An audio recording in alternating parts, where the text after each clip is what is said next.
À tous les amoureux de la famille royale, un nouveau livre vient d'être publié.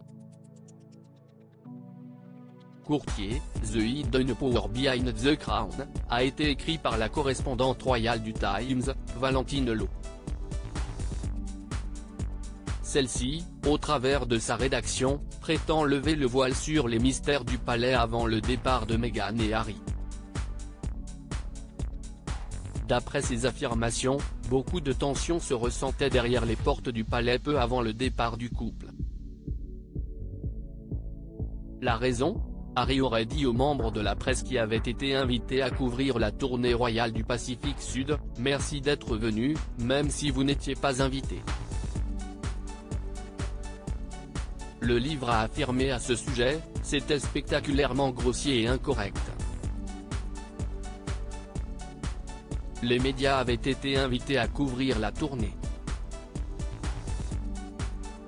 Plus tard, le personnel de Harry lui a dit à quel point ses remarques avaient mal tourné. Il a répondu, « Eh bien, vous n'auriez pas dû me le faire faire. » Après quoi les tensions entre Harry et son personnel se sont bel et bien intensifiées, et confirmées.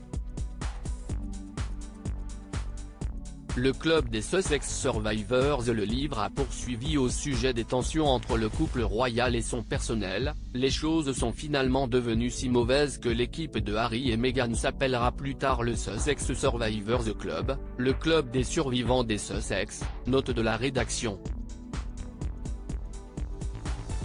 Des sources disent que l'équipe a trouvé une épithète accablante pour Meghan, une sociopathe narcissique. Ils auraient également dit à plusieurs reprises, « On a joué avec nous ». Quant au désaccord entre les princes William et Harry, le livre explique qu'Harry a refusé de rencontrer son frère pour discuter de leur mauvaise relation avec le reste de la famille parce qu'il était inquiet que cela soit divulgué à la presse. Par ailleurs, William n'aurait réalisé le mécontentement de Harry et Meghan que lorsqu'il a vu les commentaires effectués dans le documentaire télévisé Harry et Meghan, en African Journey, qui a été diffusé en octobre 2019.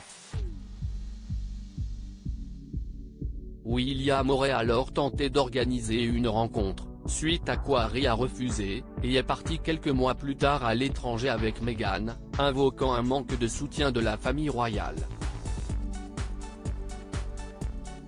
Une réconciliation arrangée entre les deux frères suite au décès d'Elisabeth II. Depuis, de l'eau a cependant coulé sous les ponts, mais, avant le décès de la reine, aucune image ne prouvait la réconciliation entre les deux frères. Malgré les images touchantes révélées au monde entier après le décès d'Elisabeth II, où l'on voit William, Kate, Meghan et Harry ensemble sur la promenade de Windsor pour aller saluer les sympathisants et admirer les hommages à la reine, il y a un mais dans l'histoire. En effet, le Times avait rapporté que ces retrouvailles sous forme de réconciliation publique, ont seulement eu lieu après de longues négociations. Si est-il le tout nouveau prince de Galles, William, qui a convenu de cette promenade, et qui a invité Harry et Meghan à se joindre à Kate et lui. Une source royale a déclaré à ce sujet, le prince de Galles a invité le duc et la duchesse à se joindre à lui et à la princesse de Galles. Le prince de Galles a pensé que c'était une importante démonstration d'unité à un moment incroyablement difficile pour la famille. Cette même source a toutefois ajouté que des négociations prolongées ont précédé la venue des deux frères, entraînant un retard de 45 minutes.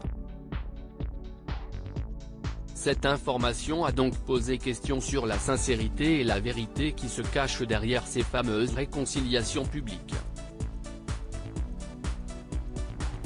Les négociations étaient-elles de l'ordre de l'organisation, à savoir comment se déroulerait la promenade, ou bien d'ordre personnel, afin de savoir si Harry et Meghan étaient eux aussi d'accord pour apparaître publiquement avec William et Kate de façon unie et soudée?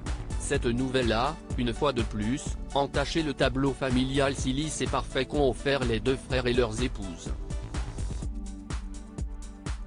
Le chemin est ainsi encore long avant que les tensions disparaissent dans la famille royale.